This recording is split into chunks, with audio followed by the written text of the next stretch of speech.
7वें अध्याय में देव भक्ति और गुरु भक्ति के अन्यथा स्वरूप की बात हो गई थी। उसमें एक बात बहुत स्पष्ट रूप से, हेमचंद का प्रश्न था ना, कहाँ गया हेमचंद? पूछने से मतलब उत्तर से क्या मतलब है। खैर, इसमें ये बात हुई थी कि गुरु भक्ति और कुगुरु की भक्ति, इन दोनों में क्या अंतर है। माने जब भक्त की तरफ से गड़बड़ होए उसका नाम है भक्ति का अन्यथा स्वरूप, और जब भक्ति के अवलंबन की तरफ से, अपने आप खड़े हो जाया करो, पूछने की क्यों चेष्टा करते हो? आप लेट आए, अपने आप खड़े हो जाओ, क्यों डिस्टर्ब करते हो हमें?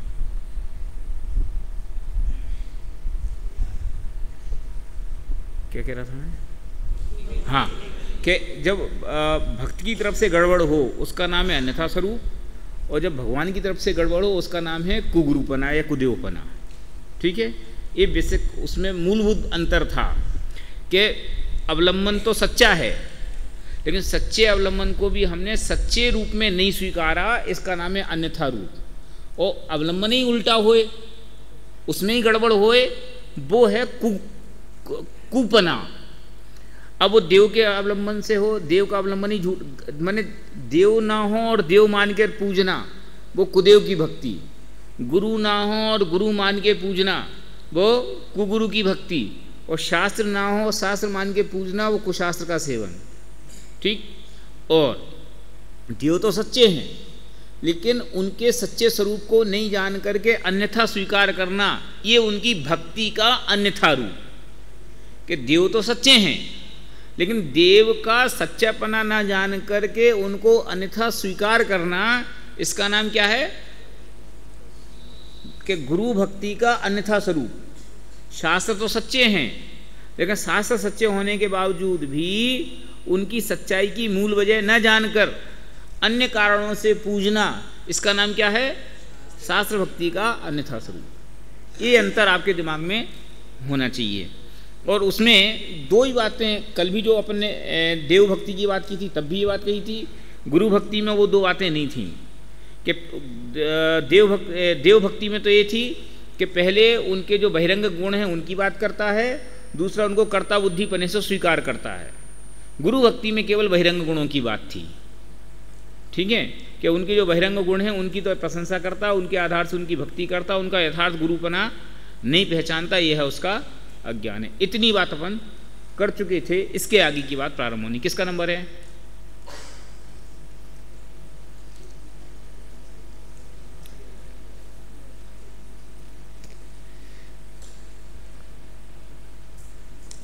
थोड़ा जल्दी पढ़ना, हाँ, क्योंकि कल इसमें कुछ ऐसी बात नहीं है अब जो अलग से कहनी पड़े।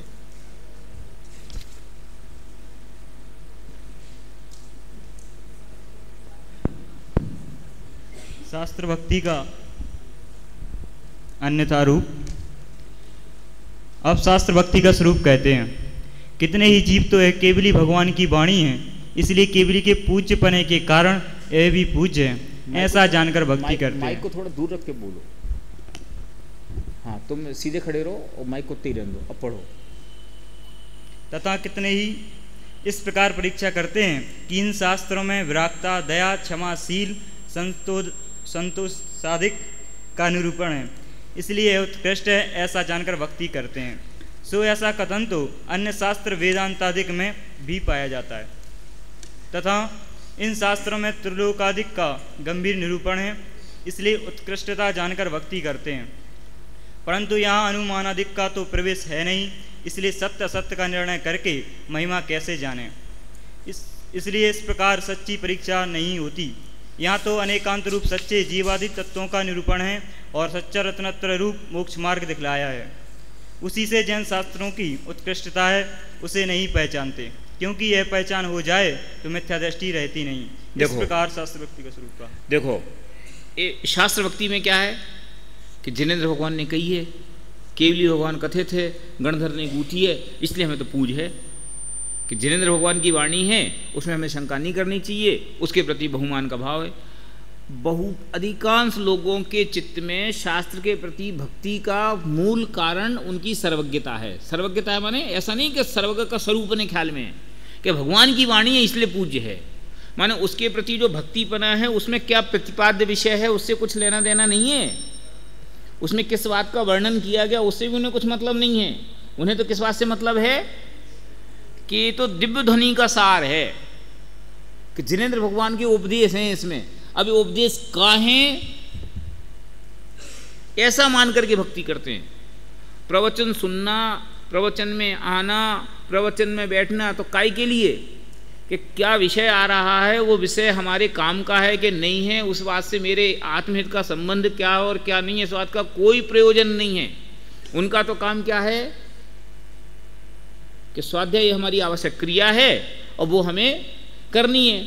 तो क्या करनी कि जिनेंद्र भगवान की वाणी सुननी है तो आके सुनना, भक्ति भाव से सुनना, आदर भाव से सुनना, अहो भाव से सुनना। लेकिन सुनने के बावजूद भी उस सुनने का प्रयोजन नहीं पता, इसलिए प्रयोजन हासिल नहीं होता। समझे ना? माने वे शास्त्र हमें अपना आत्मा का कल्याण करना है, ये मेरे आत्महित की बात है, इसलिए मुझे उसको श्रवण करना, इस परिणाम से नहीं सुन रहे। वे शास्त्र इसलिए सुन रहे हैं क्योंकि स्वाध्याय करना हमारी ड्यूटी है और ये केवली की वाणी है, हम नहीं सुनेंगे तो इसका अपमान होगा, इस भावना से हम सुन रहे। इसका नाम है शास्त्र भक्ति का अन्यथा स्वरूप। तो फिर ये नहीं करना चाहिए कि करना चाहिए ना, लेकिन इस करने के पीछे, वो अहोभाव के पीछे मूल हेतु क्या है कि मूल हेतु क्या है?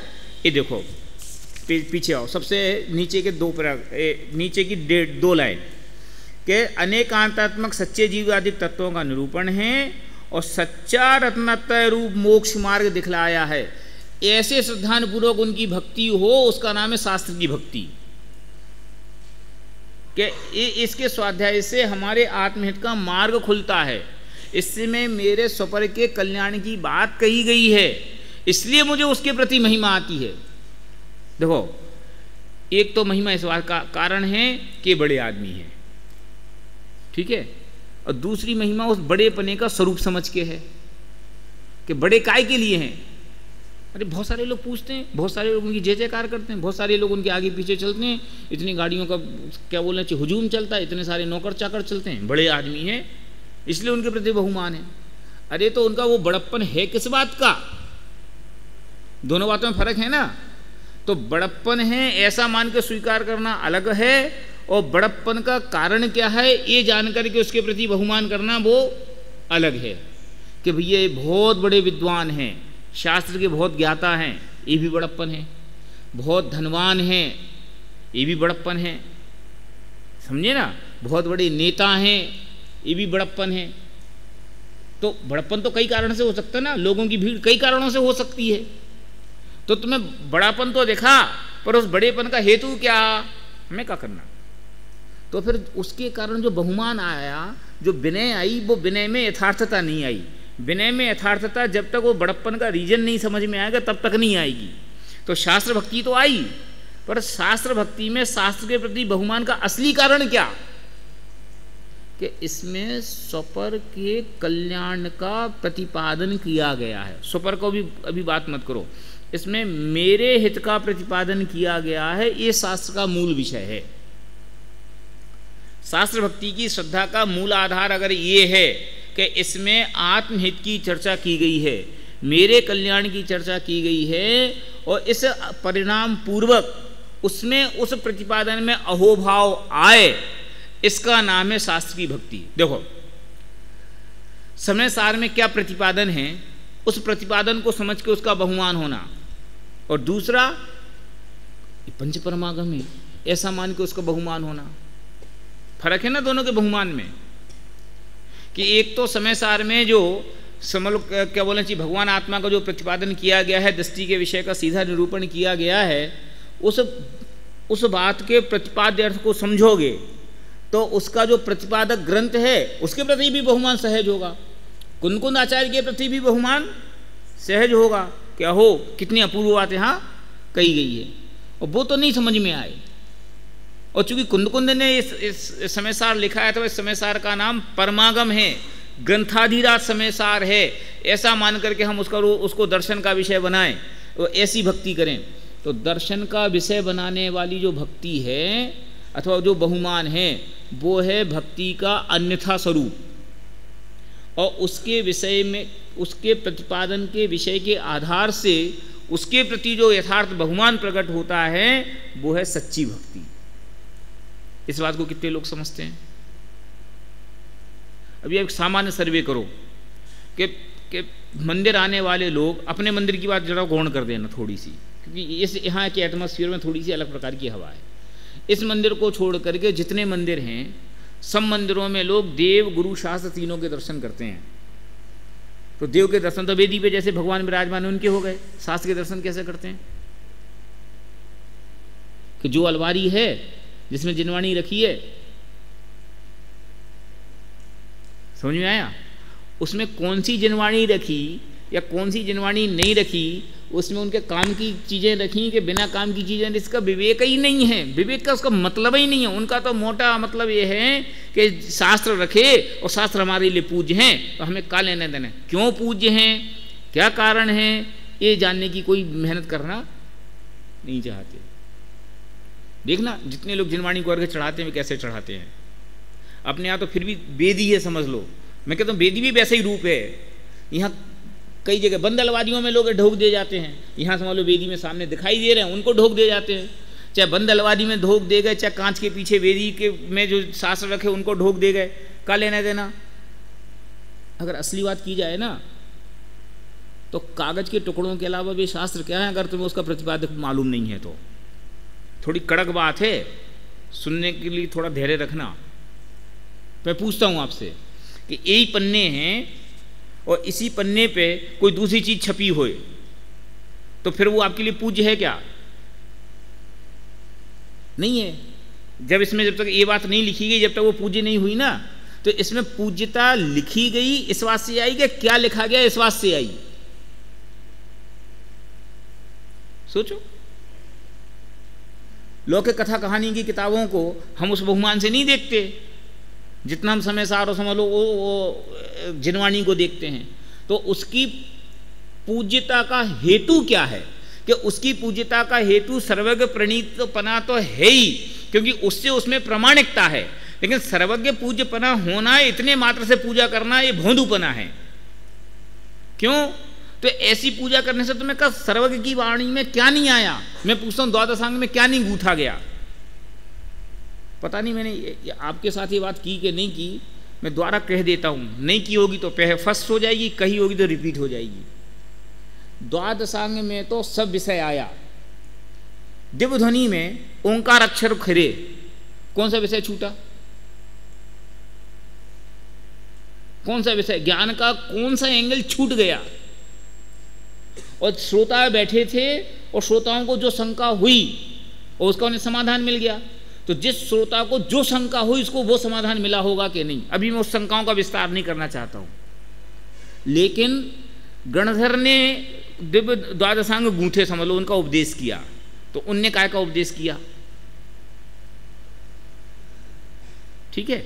फिर अब आगे जाके बुद्धि कम हुई तो फिर सुरक्षा हुई, तो कौन कौन चीजें खत्म होती गई और कौन कौन चीज की सुरक्षा होती गई? कि जिस जिस चीज को महत्वपूर्ण समझा गया वो सुरक्षित होती गई, फॉरवर्ड होती गई, और जिस जिस चीज को कम महत्व की समझा गया वो हटती गई। देखो, आपके घर में जितना सामान है वो कोई सामान बेकाम का है कि नहीं? कि फर्स्ट शॉट में तो यही जवाब है कि नहीं है। अब आपके घर में पानी भरा तो आप क्या करते हो? फिर छांट लेते हो ना कि क्या काम का क्या बेकाम का। क्या जमीन से उठा करके पलंग पे रखना, पलंग तो उतना ही सा है, क्या नीचे की अलमारी से ऊपर करना, फिर उसमें आप छांटते हो कि नहीं? चलो, अब फिर पानी और भर गया, फिर तुमने जो पलंग पे रखा था उसमें से और ऊपर के पलंग पे आप क्या रखते हो? फिर छांट लेते हैं कि नहीं? फिर इतना पानी भर गया कि आपको घर छोड़ना पड़ा, तो फिर आप उसमें से छांट लेते हो कि नहीं? उत्तरोत्तर काम बेकाम निक्की होता जाता है कि नहीं? तो जैसे ही जैसे ज्ञान का क्षोभहीन होता गया तो आचार्यों ने क्या क्या गूंथ करके आगे फॉरवर्ड किया और क्या क्या चीजें समझ लो छूट गई। मैं कह रहा हूं जो छूट गई ना वो इतनी उपयोगी वस्तु, उपयोगी नहीं है नहीं कह रहा हूं, पर वे इतनी उपयोगी नहीं थी सो छूट गई। और जो आज हमारे पास समझ लो, चाहे पंचपरागम समझ लो, चाहे 4 अनियोग समझ लो, इंक्लूडिंग प्रथमानुयोग, कर्णानुयोग, सब अभी जो उपलब्ध है वो सम्यक दर्शन के लिए जो प्राइमरी ज्ञान अथवा जो शास्त्र के आधार से सीखने वाला जो ज्ञान सम्यक दर्शन के लिए अनिवार्य है, लगभग सब उपलब्ध है। मैं लगभग शब्द जानबूझ के कहना चाहता हूं, क्यों? क्योंकि अनावश्यक में टकराव नहीं हुए कि लो भैया ये जो है वो सब है वो नहीं है। क्यों? अगर ऐसा कहोगे तो फिर मोक्ष का मार्ग ही बंद हो गया ना।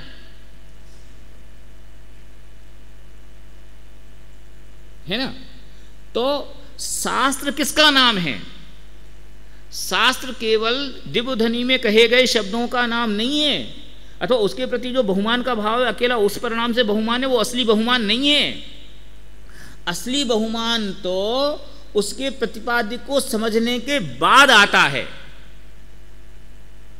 कल भी शायद हमने कही थी कि सचिन तेंदुलकर की असली महिमा जो क्रिकेट का खिलाड़ी है ना उसको आती है, और उसमें भी क्रिकेट के खिलाड़ी में भी आप भेद करो कि एक तो वो जिसको खेल की रुचि नहीं है, देखने की रुचि है, उसकी महिमा अलग टाइप की, और दूसरा वो जो मैदान में जाके पसीना बहाता स्कूल की टीम में खेलता है उसको उसके प्रति बहुमान अलग प्रकार का, फिर जो रणजी में खेलता है उसको उसका बहुमान अलग प्रकार का, फिर जो स्टेट लेवल की टीम में सेलेक्ट हो गया, समझिए ना, तो उसका वो रुचि का वो सब उतना तो उसकी वो बहुमानपना और स्पष्ट होता जाता है।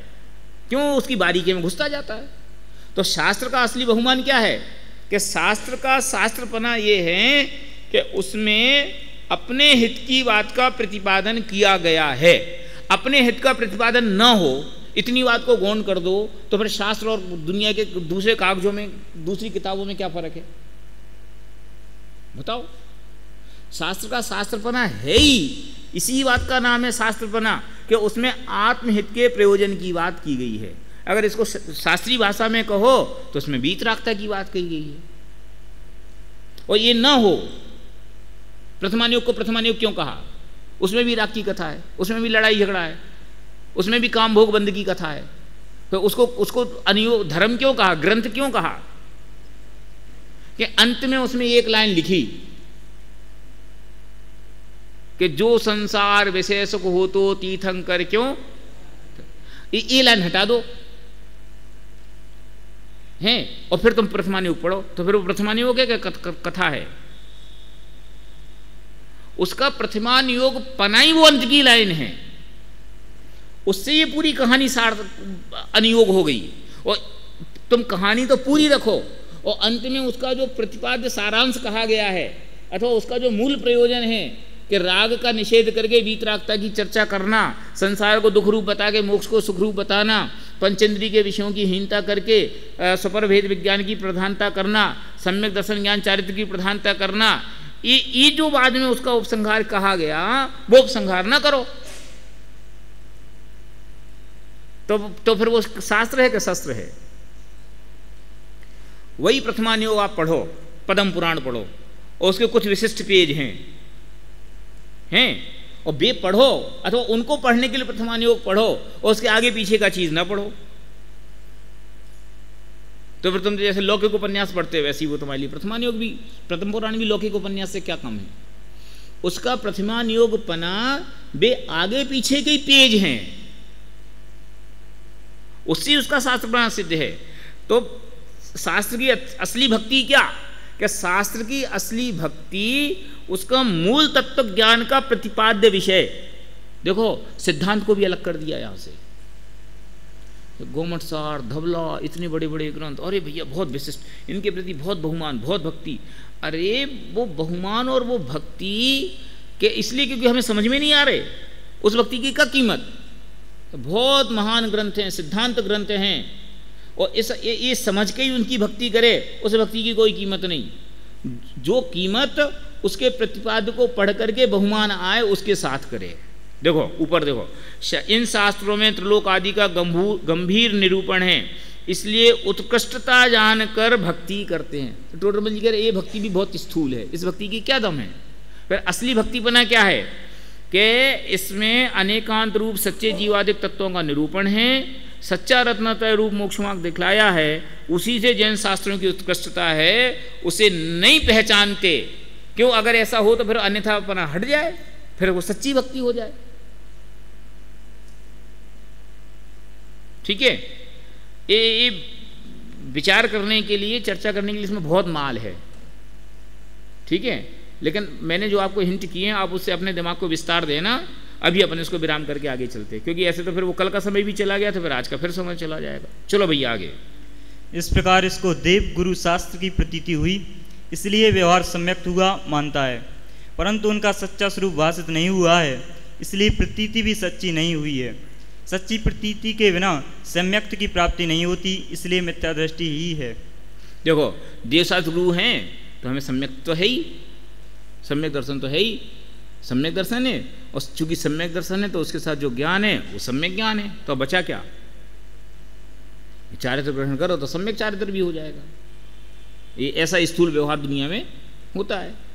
चलो, सब तत्व का अन्यथा रूप तथा इसमें तथा शास्त्र में तत्वा श्रद्धानम सम्यक दर्शनम ऐसा वचन है। इसलिए शास्त्रों में जैसे जीवादि तत्व लिखे हैं वैसे आप सीख लेता है और वहाँ उपयोग लगाता है, औरों को उपदेश देता है, परंतु उन तत्वों का भाव भाषित नहीं होता। और यहाँ उस वस्तु के भाव ही का नाम तत्व कहा है। सो भाव भाषित हुए बिना तत्वार्थ सिद्धांत कैसे होगा? भाव वासना क्या है सो कहते हैं। देखो, ये 7 तत्व के अन्यथा स्वरूप के लिए सिर्फ हम इस पैराग्राफ को ही डिटेल कर रहे हैं। इसके बाद जो आगे है वो सिर्फ पढ़ने के लिए है, उसमें हम कहीं विस्तार ऐसा करेंगे नहीं।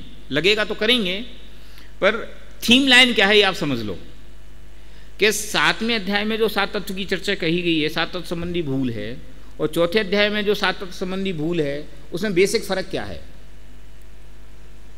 कि बेसिक फर्क ये है, अभी मैं ग्रहित अग्रहित शब्द का जानबूझ के यूज नहीं कर रहा हूं क्योंकि विवादापन्न विषय है, कि बेसिक फर्क क्या है कि 4थे अध्याय में जो 7 तत्व संबंधी भूल कही गई है वो 4 गति के जीवों पे कॉमन घटती है।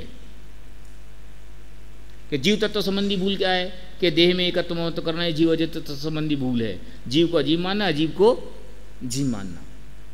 लेकिन 7वें अध्याय में जीव अजीव तत्व की भूल क्या है? कि शास्त्र का स्वाध्याय करता है और जिस प्रकार से समझ लो मारगणा आदि में जीव दिखाए गए हैं तो उनको तो जीव समझता है, लेकिन इसमें से ये पुद्गल है और ये जीव है ऐसा यथार्थ भेद करके नहीं समझता। ये 7वें अध्याय की भूल है। आश्रव की भूल 6वें 7वें अध्याय में, 4थे अध्याय में क्या हो, 7वें अध्याय में क्या है?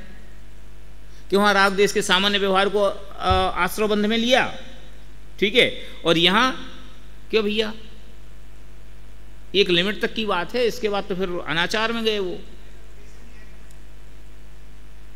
तो जाते ही फिर आएगा को। आपने बहुत एहसान किया हमारे ऊपर।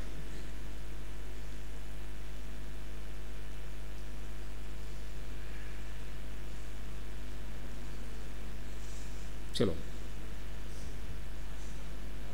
हाँ, कि आश्रव में तो वहां तो सामान्य राग देश की बात है और यहाँ उन राग देश में वो पहचान करता है कि ये साता वेदनी है अथवा ये पुण्य के कारण है, इनको ग्रहण करना चाहिए, वो पाप के कारण है, ये दुख के कारण है, उनको छोड़ना चाहिए। तो उन्हीं में वो ये पुण्य के कारण है, रखने लायक हैं, ये पाप के कारण है, ये छोड़ने लायक हैं। तो ऐसे पुण्य पाप की पहचान करके भेद डालता है। ये 7वें अध्याय की भूल है। मतलब 7वें अध्याय में उसने जो भी 7 संबंधी भूल सीखी है अथवा 7 संबंधी भूल डेवलप की है, वो डेवलप उसने शास्त्र के स्वाध्याय से करी है। जैसे जैसे उसने अपने शास्त्रों का अध्ययन किया और उस अध्ययन से उसने उसकी जो मर्म की बात थी, जो मूल तत्व था भाव वासना, उसको तो नहीं पहचाना, और उसका जो एक्सटर्नल बॉडी थी उस एक्सटर्नल बॉडी को पहचाना। कि निर्जरा की भूल क्या है, संबर की भूल क्या है? कि उसका जो एक्सटर्नल एरिया है कि व्रत समिति गुप्ती आदि कि उनका जो बहिरंग पक्ष है ग्रहण त्याग संबंधी स्थूल समझ लो शरीर की क्रिया अथवा शुभ भाव, उनको तो करता है और उनको करते हुए आश्रय संबर और निर्जरा मानता है। और अंतरंग में जो कषाय के अभाव रूप जो शुद्ध परिणाम होना चाहिए वो शुद्ध परिणाम की उसको खबर ही नहीं है ना। जो शुद्धोपयोग रूप जो समझ लो चरित्र है अथवा आत्मा में स्थिरता की वृद्धि जो है, 3 यथायोग कषाय के अभाव रूप जो निर्मलता है, उस निर्मलता का उसको भान ही नहीं है। ये उसकी संबंधित संबंधित भूल है। तो वो कैसे समझी उसने कि उपवास तो किया, उपवास करने के लिए प्रयत्न भी किया, लेकिन उपवास असली क्या कि उसने रोटी नहीं खाने को उपवास समझ लिया, जबकि असली बात क्या थी कि उसके साथ साथ कसाय का त्याग होना चाहिए था। तो कसाई की पहचान ही नहीं है, तो कसाई की पहचान नहीं होगी तो कसाई की त्याग कैसे होगा? उसको तो मालूम ही नहीं है कि ये परिणाम कसाय का है कि वीतरागता का। उसको तो ये शुभ भाव रूप परिणाम, मंद कसाय रूप परिणाम निष्कसाय परिणाम जैसा दिखता है, उसको तो ये धर्म का परिणाम दिखता है, उसमें उसकी कसाय बुद्धि है ही नहीं। क्या कही मैंने, समझे आप? कि उसको मंद कसाय रूप जो परिणाम है, उस परिणाम में उसको धर्मपना दिखाई देता है, उसमें उसको कसाई की बुद्धि है ही नहीं। तो फिर वो सच्चे परिणाम तक पहुंचेगा कैसे? इसकी निर्जर तत्व संबंधी भूल है। तो कंपैरिजन में क्या फर्क है कि वहां सामान्य जो व्यवहार है जो चारों गति के जीवों पर एक सा घटेगा चौथे अध्याय में, और सातवें अध्याय में कि वो केवल जो जैन मिथ्या दृष्टि हैं अथवा जो अध्यात्म शास्त्रों का स्वाध्याय करते हैं। अध्यात्म शास्त्रों का मैं क्यों कह रहा हूं? क्योंकि ये अपन किसकी बात कर रहे हैं? निश्चयाभासी की बात नहीं कर रहे। व्यवहाराभासी में भी जो शुरुआत के 3 हैं उनको छोड़ के आ गए हैं। किसकी बात कर रहे हैं? धर्म बुद्धि से धर्मधारक व्यवहाराभासी मिथ्या दृष्टि, जो ईमानदारी से अपना हित करने की भावना से जैन शासन का अभ्यास करता है, तत्व का अभ्यास करता है। तो भूल क्या रह जाती है कि कथन की यथार्थ विवक्षा नहीं समझता। बस काम तो वही होना है। रोटी खाने का त्याग किया तो रोटी खाना चालू करना नहीं करना है, रोटी खाने का ही त्याग रहना है। लेकिन रोटी खाने का त्याग धर्म नहीं है, साथ में ये इंक्लूड हो जाना है ना।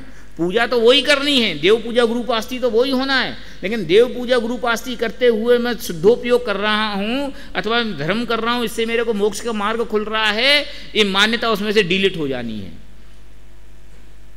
कि क्या करूं कि शुद्धोपयोग हो नहीं रहा है, अशुभोपयोग इष्ट नहीं है, इसलिए मेरे पास अन्य कोई रास्ता नहीं है, इसलिए मैं शुभोपयोग के परिणाम में रह रहा हूं। ये इसमें एडिशन हो जाना है। ठीक है।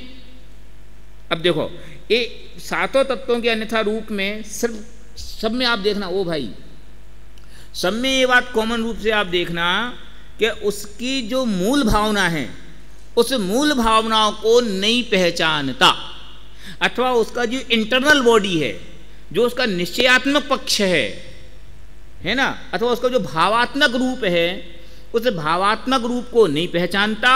उसकी जो एक्सटर्नल बॉडी है, उसका जो द्रव्य रूप है अथवा उसका जो व्यवहार स्वरूप है, उस व्यवहार स्वरूप को ही करते हुए ये मैंने धर्म किया ऐसा मानता है। यह इसके साथ तत्व संबंधी अज्ञान है। तो अज्ञान कैसे सुधरेगा कि उसका इंटरनल और इंक्लूड करते जाओ। व्यवहार तो समझ लो, व्यवहार क्रिया तो कर ही रहा है। अब व्यवहार क्रिया कहना भी ऐसा लगता है, तो बाह्य क्रिया तो कर ही रहा है, बाह्य क्रिया के साथ साथ अंतरंग परिणाम और इन्वॉल्व होते जाएं तो वो क्रिया सुधरती जाएगी, तो वो क्रिया सम्यक क्रिया हो जाएगी। परिणाम रहित क्रिया वो मिथ्या क्रिया है, और परिणाम के साथ इंक्लूड हो जाए, परिणाम माने अभिप्राय की निर्मलता सहित, क्योंकि वो है ना क्रिया परिणाम अभिप्राय 3 का टुकड़े हैं। तो परिणाम माने अभिप्राय की निर्मलता सहित उसमें परिणाम और इंक्लूड हो जाए तो वो क्रिया तो सच्ची क्रिया, वो मोक्ष मार्ग की क्रिया कहलाए। उपचार कब कहना?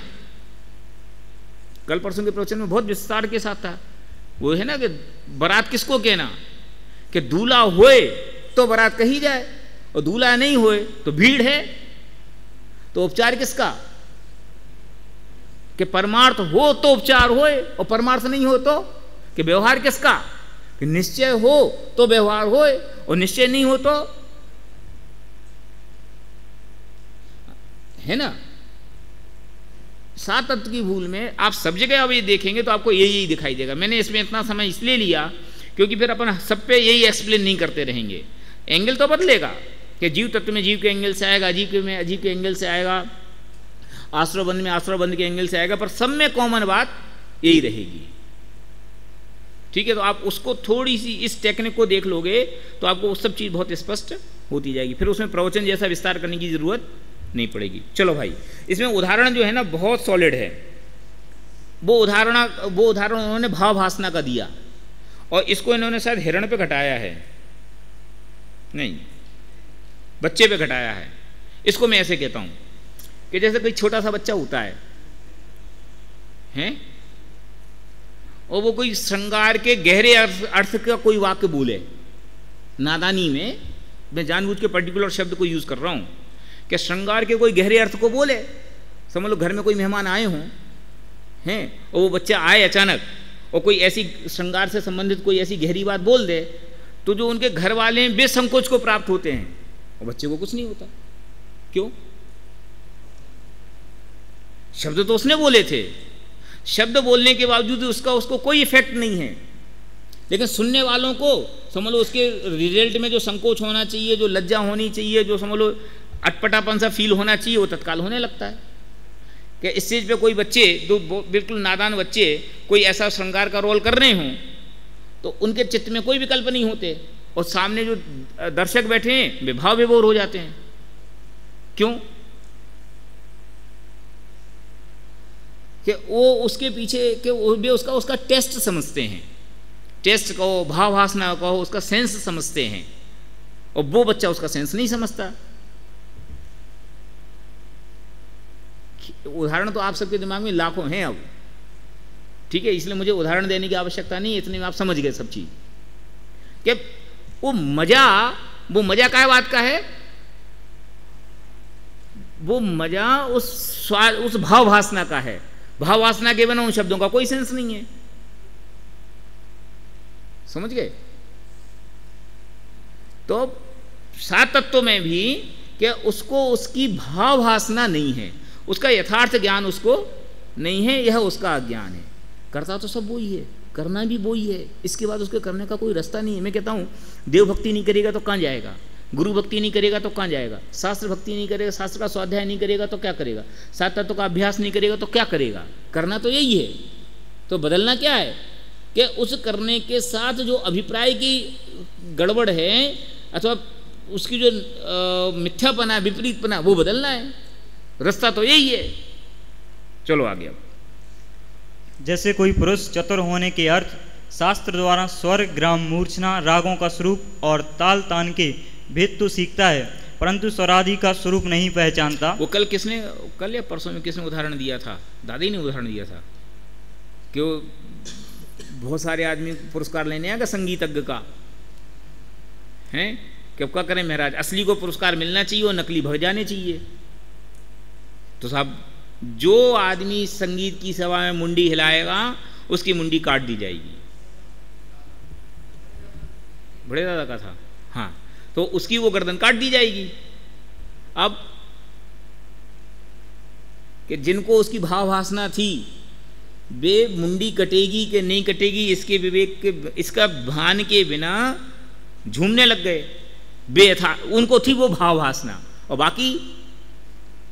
बाकी बेईमान थे। तो 7 तत्व संबंधी भूल ये है, समझिए, कि उसको जो उसके मूल तत्व की असली पकड़ है उसको उसका मजा है, और जिसको उसकी मूल तत्व की पकड़ नहीं है वो ऊपर ही ऊपर तैर रहा है। चल भाई। स्वरूप की पहचान हुए बिना अन्य स्वराधिक को अन्य स्वराधिक का रूप मानता है अथवा सत्य भी मानता है, तो निर्णय करके नहीं मानता है, इसलिए उसके चतुरपना नहीं होता। उसी प्रकार कोई जीव सम्यक्ति होने के अर्थ शास्त्र द्वारा जीवादिक तत्वों का स्वरूप सीख लेता है, परंतु उनके स्वरूप को नहीं पहचानता है।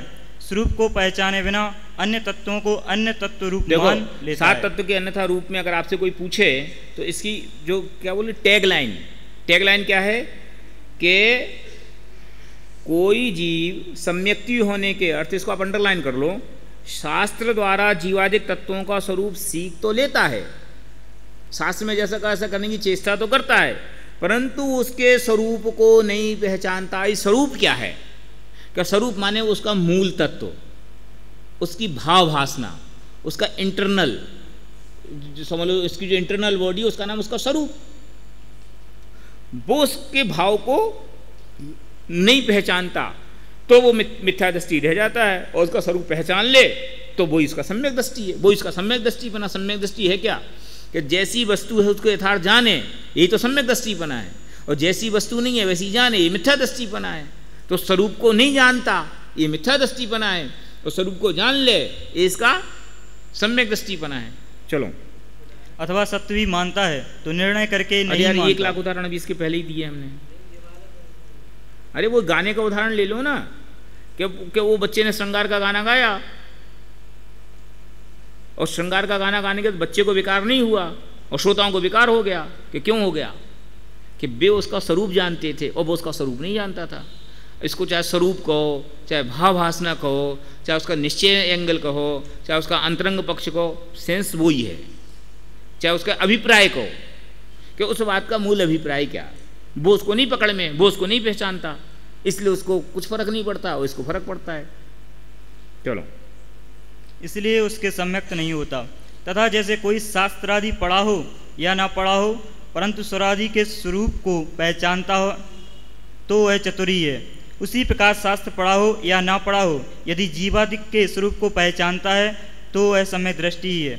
जैसे हिरण स्वर रागादिक का नाम नहीं जानता परंतु उसके स्वरूप को पहचानता है, उसी प्रकार तुच्छ बुद्धि जीवादिक का नाम नहीं जानते परंतु उनके स्वरूप को पहचानते हैं कि यह मैं हूँ, ये पर हैं, ये भाव बुरे हैं, ये भले हैं। इस प्रकार स्वरूप को पहचाने उसका नाम भाव वासना है। शिवभूति मुनि जीवादिक का नाम नहीं जानते थे और तुस मास भिन्न ऐसा रटने लगे, सो यह सिद्धांत का शब्द था नहीं परंतु स्वपर के भाव रूप ध्यान किया इसलिए केवली हुए। और 11 अंग के पाठी जीवादि तत्वों के विशेष भेद जानते हैं परंतु भाव भाषित नहीं होता इसलिए मिथ्या दृष्टि ही रहते हैं। अब इस भाव भाषण पे आपको जितना प्रवचन करना उतना कर सकते हो, ठीक है? कि बात उसके भाव भाषणा की है, वो भाव भाषणा नहीं हुई फिर आपने खूब समझ लिया, उससे क्या लेना देना है?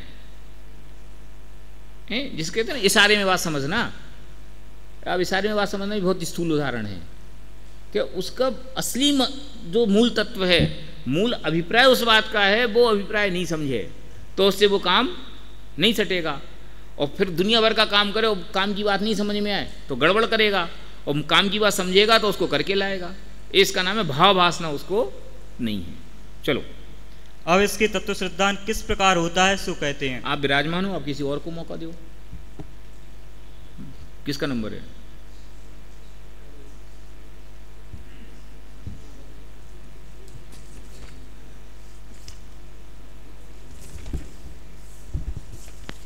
जीव अजीव का अन्यथा रूप। जिन शास्त्रों से जीव तरस स्थावर आदि रूप तथा गुणस्थान मांगना स्थान रूप भेद को जानता है, अजीव के पुद्गल आदि वेदों को तथा उनके वर्ण आदि विशेषों को जानता है, परंतु अध्यात्म शास्त्रों में वेद विज्ञान को कारणभूत व वितरागता होने के कारणभूत जैसे निरूपण किया है वैसा नहीं जानता। पहली भूल, आप इसको अंडरलाइन करो कि क्या करता है कि जीव किसे कहते हैं? सुना देता है। कितने वेद होते हैं? सुना देता है। माने वो एनसाइक्लोपीडिया तो हो गया, लेकिन एनसाइक्लोपीडिया होने पर भी उसकी जो यथार्थ भाव भासनापना है वो उसको समझ में नहीं आया कि वो क्या है, कि वो अध्यात्म शास्त्रों में जैसा उपदेश है कि जीव का वर्णन तो करना, पर जीव का वर्णन किस प्रकार का, कि यह मैं हूं, ऐसे उपादेय परिणाम के साथ जीव का निरूपण है। वहां जीव के विश्लेषण की बात नहीं है कि जीव का वर्णन कैसा अध्यात्म शास्त्र में कि अमिक्यो खलु शुद्धो, ये जीव तत्व का निरूपण है कि ये सुख का अधिकरण है, कि इस पे दृष्टि ये सुख का मूल मार्ग है, ये इसका नाम है जीव का वर्णन। और बाकी सारी वस्तुएं पर, फिर पर तो ये क्या है, ये क्या है, ये क्या है, हमें इस विस्तार से लेना देना नहीं है। समझ में आया ना कि हमें दो फाड़ करने हैं, किस किस के बीच में? सौ और पर के बीच में। तो एक पार्टी तो कौन, कि मैं, और दूसरी पार्टी कौन, कि पर। तो पर को तोड़ने जाना है तो इतने सारे पर जानने पड़ेंगे ना, तो कुछ जरूरत नहीं है। तू अपने को जान ले और बाकी सब क्या, कि घर के अंदर आके दरवाजा बंद किया तो बाकी सब बाहर छूट गए। तो अध्यात्म शास्त्र में जीव अजीव का जैसा निरूपण है वो नहीं समझता, और सिद्धांत शास्त्र में जैसा जीव अजीव तत्व का निरूपण है वो पहचानता है। जीव द्रव्य किसे कहना और जीव तत्व किसे कहना, ख्याल में आ गया ना, कि सिद्धांत शास्त्र में जीव का जैसा निरूपण है वो तो है जीव द्रव्य, और अध्यात्म शास्त्र में जीव का जैसा निरूपण है वो है जीव तत्व। क्या समझ में आया? कि जीव द्रव्य किसे कहना, कि जिसमें ज्ञान दर्शन होए, ज्ञान दर्शन चेतना हो, जो जानता हो, जो देखता हो, उसका नाम क्या, जीव। इसका नाम क्या है, जीव द्रव्य। और जीव तत्व किसे कहना, उसमें पार्टी में है, समझिए ना, इसका नाम है जीव तत्व। कि जिसमें मेरा ज्ञान दर्शन पाया जाए उसका नाम क्या, कि वो जीव तत्व। क्यों, क्योंकि मुझे सुख का शुरुआत स्वयं के आग्रह अधिकरण से होनी है, माने स्वयं के सटकारक में स्वयं हूं, किसी दूसरे जीव के आश्रय से मैं सुखी नहीं होऊंगा। तो जीव तत्व कितने, जीव तत्व कितने और जीव द्रव्य कितने, ख्याल में आ गई ना बात, कि ये फर्क किस बात का, कि जीव द्रव्य तो ये भी जीव, ये भी जीव, ये भी जीव, ये भी जीव, ये सब जीव, और नरक में जीव, त्रेंच में जीव, स्वर्ग में जीव, और इसमें जीव, और फिर निगोद में इतने जीव, फिर एक इंद्रिय इतने, फिर दो इंद्रिय इतने, और फिर वो एक दुनिया भर का विस्तार। और जीव तत्व, कि जीव तत्व कौन, कि ये जो पर्याय है ना ये भी नहीं, और ये जो गुणभेद है ना ये भी नहीं, कि कौन, कि वो दृष्टि का विषय जो भगवान आत्मा है ना, कि जिसके आश्रय से सम्यक दर्शन प्रकट होता है, उसका नाम है जीव तत्व। क्यों, क्यों उस पर दृष्टि करने से सुख प्रकट होता है, उसको प्रकट कर, उसके ऊपर दृष्टि करने से मेरा अनादि मिथ्यात्व नष्ट होता है। ख्याल में आ गया ना। तो अध्यात्म शास्त्र में जीव अजीव का जैसा निरूपण है, जो मैंने शुरुआत में गई थी कि निषेध रूप निरूपण है, माने उनका विस्तार बताना उपदेश नहीं है, प्रयोजन नहीं है, वहां तो तुम क्या हो ये बताना प्रयोजन है। तो जितना पर का कितना वर्णन है, कि जितना तुम्हें जानने के लिए जरूरी है, तुम्हारा स्वरूप जानने के लिए जितना जरूरी उतना निरूपण है, बाकी सब उसके विस्तार से कुछ लेना देना नहीं। ख्याल में है ना। ये बहुत इंपॉर्टेंट बात है, आपको बहुत गहराई से समझनी चाहिए कि वो शास्त्र में जीव अजीव का जैसा वर्णन है सिद्धांत शास्त्र में वैसा तो समझता है, लेकिन अध्यात्म शास्त्र में जो जीव अजीव का निरूपण है वो नहीं समझता। और काम तो अध्यात्म शास्त्र में जीव अजीव का जैसा निरूपण उसको समझने से होना है। क्यों, क्योंकि दृष्टि पर से हट करके स्व में कैसे आएगी, कि स्व का निर्णय करोगे तब स्व पे आएगी। तो काम तो अध्यात्म शास्त्र के जीव निरूपण से होना है। तो फिर वो पढ़ना कि नहीं पढ़ना, कि पढ़ना ना, उसके बिना तो अध्यात्म तक आओगे कैसे। जब तक तुम जीव द्रव्य नहीं जानोगे तब तक जीव द्रव्य पे आओ, जीव तत्व पे कैसे आओगे। तो जीव द्रव्य तो सीढ़ी थी और जीव तत्व समझ लो मंजिल थी, तो वो वहीं रुक गया और उसके विस्तार में घुस गया। और जीव तत्व कोई चीज होती है, जीव तत्व भी समझने वाला है, कोई वस्तु है, वो उसके दिमाग में नहीं है। अब मुझे मालूम नहीं कि आप कितनी गहराई से इस बात को कैच कर पा रहे हैं। मैं कई बार ये बात बोलता हूँ कि आपको उस गहराई से वो चीज़ समझ लेनी चाहिए कि ये निरूपण तो समझा, लेकिन निरूपण समझने पर भी जैसा सिद्धांत में अथवा कर्णानी योग में जैसा निरूपण है वो तो पहचाना, लेकिन समयसार में जैसा निरूपण है वो नहीं पहचाना। और काम होना समयसार के निरूपण से,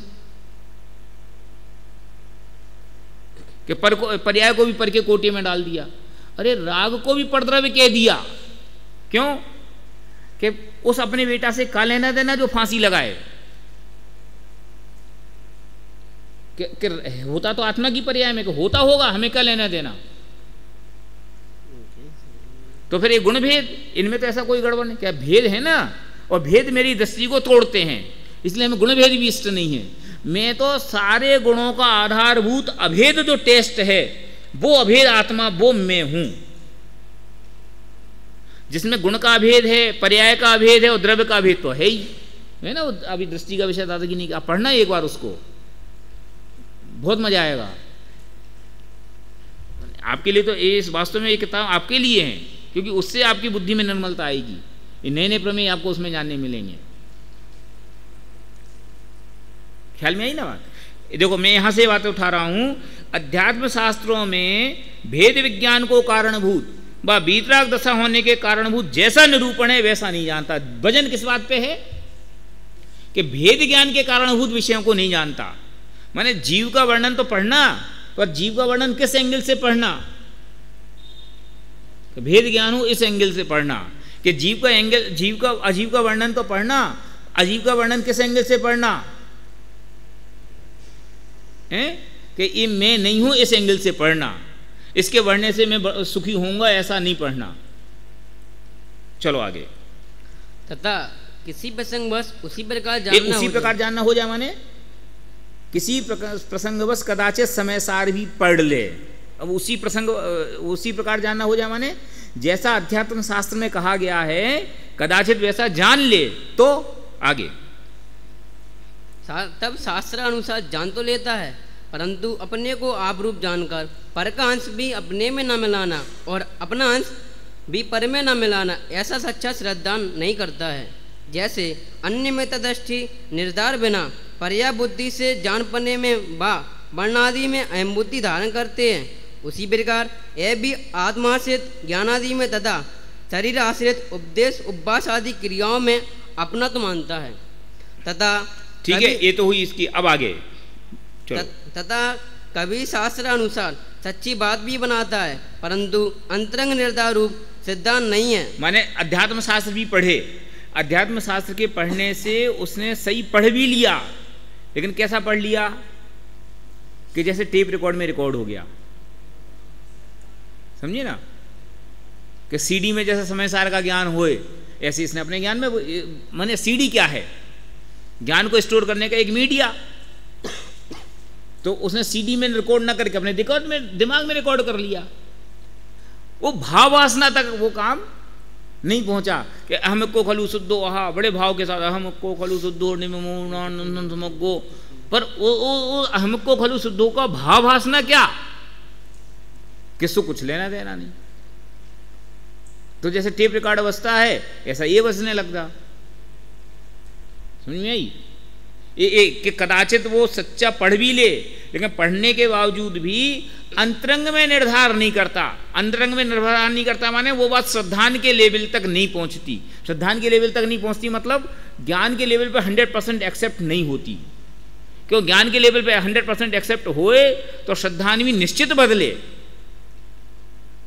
ज्ञान के लेवल पे कहीं ना कहीं कचास रह गई तो श्रद्धान में भी नहीं जाती। चलो आगे। तथा जैसे किसी और तथा कभी शास्त्रानुसार सच्ची बात भी बनाता है। तथा जैसे किसी और की बात मान अरे भैया ये वाला पैराग्राफ फिर से पढ़।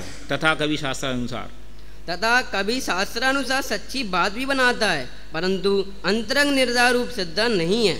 इसीलिए जिस प्रकार मत वाला माता को माता भी कहे तो वह सयाना नहीं है, उसी प्रकार इसे सम्यक्ति नहीं कहते।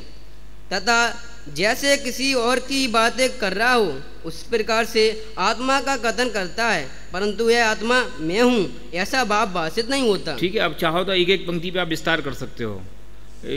मूल बात वहाँ यही है कि भेद विज्ञान व वीतराग, भेद विज्ञान को कारणभूत व वीतराग दशा के कारणभूत जैसा निरूपण है वैसा नहीं पहचानता। ये इसकी विस्तार है। चलो। तथा जैसे किसी और को और से भिन्न बतलाता हो उस प्रकार आत्मा और शरीर की भिन्नता प्रलोभित करता है। अध्यात्म में नियम से एक पार्टी खुद होना चाहिए। तो अध्यात्म की चर्चा हो तो मैं और पर की बात होनी चाहिए ना। और स्व और पर माने वो स्व कौन, कि वो स्व खुद, तो वो अध्यात्म है।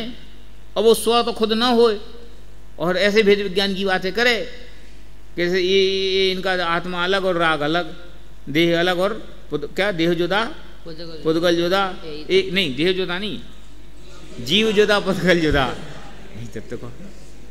तो वो जीव कौन, कि वो मैं खुद, वो इन्वॉल्व हो तो अध्यात्म कहलाए, और वो इन्वॉल्व नहीं हो तो फिर काय का अध्यात्म। परंतु मैं इन शरीर आदि से भिन्न हूँ ऐसा भाव भाषित नहीं होता। तथा देखो ये भाव भाषित को भी कम से कम नहीं तो 50 जगह इस बात को रिपीट करेंगे। ये था ना ऊपर 225 पेज पे फर्स्ट पैराग्राफ में नीचे, परंतु भाव भाषित नहीं होता, ये इसको 50 जगह वो रिपीट करेंगे। चलो। तथा पर्याय में जीव पुद्गल के परस्पर निमित्त से अनेक क्रिया होती हैं, उन्हें दोनों द्रव्यों के मिलाप से उत्पन्न हुई जानता है। यह जीव की क्रिया है, उसका पुद्गल निमित्त है। यह पुद्गल की क्रिया है, उसका जीव निमित्त है। ऐसा भिन्न भिन्न भाव भाषित नहीं होता। इत्यादि भाव भाषित हुए बिना उसे जीव अजीव का सच्चा श्रद्धानी नहीं कहते, क्योंकि जीव अजीव को जानने का तो यही प्रयोजन था, वह हुआ नहीं। क्या प्रयोजन था? अरे पगलो, भाव भासना नहीं जीव कि मैं कौन, ये निर्णय हो जाए हैं। माने दृष्टि का विषय भगवान आत्मा, वो उसमें एकत्व बुद्धि आए, ये प्रयोजन था। जीव अजीव के विस्तार को जानने का, जीव अजीव को वर्णन को जानने का प्रयोजन तो क्या था कि ये था। और प्रयोजन नहीं हुआ, दुनिया भर के विस्तार में दौड़ता रहा, तो हमें कर लेना देना। कि परीक्षा हो गई, कि क्या हुआ कि फेल हो गए। भाई जब पढ़ाई तो बहुत करी थी, हमें मालूम है तुमने कितनी पढ़ाई करी थी हैं। और रिजल्ट आया कि तो फर्स्ट डिवीजन पास, कि मत बताओ कि कितनी पढ़ाई करी थी। समझ में आया ना, रिजल्ट बता रहा है ना कि पढ़ाई करी थी कि नहीं करी थी, कि तुमने जीव अजीव का सही ज्ञान किया कि नहीं। कि हमें तो ये बताओ कि तुम्हें दृष्टि का विषय भगवान आत्मा स्पष्ट हुआ कि नहीं।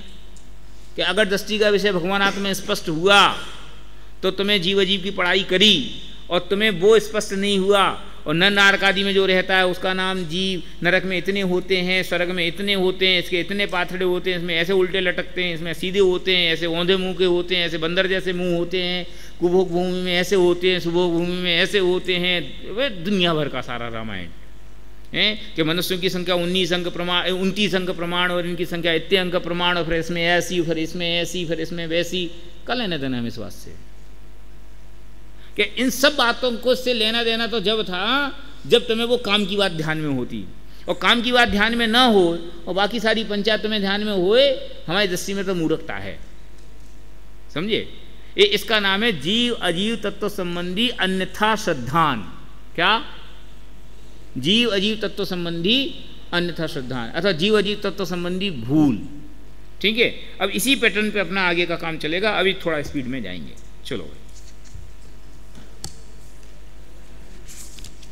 अगर आप हमें सहयोग करेंगे तो लगभग 2 दिन में इस 7 तत्व की भूल अपन पूरी कर लेंगे।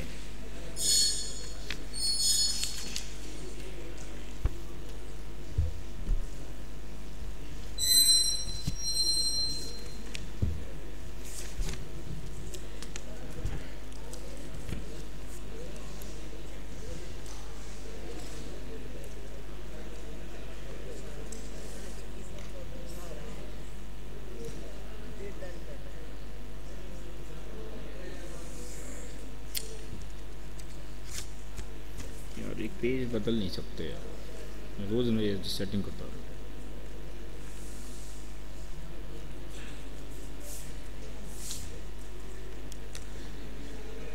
रोल नंबर 1 कहस्ती नहीं है, 2 3 4 5 6 7 6 कौन? और तुम? देवेंद्र अरविंद ललितपुर है ना? कहाँ थे कल? 8 9 10 11 12 13 14 15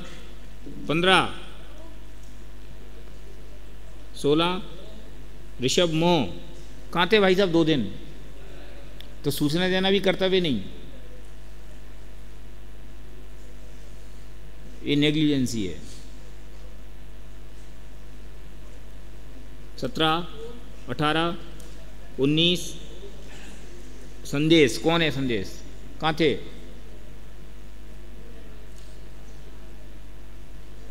20 21 22 23 24 स्वप्निल, 26 27 28 विकास, 29 30 31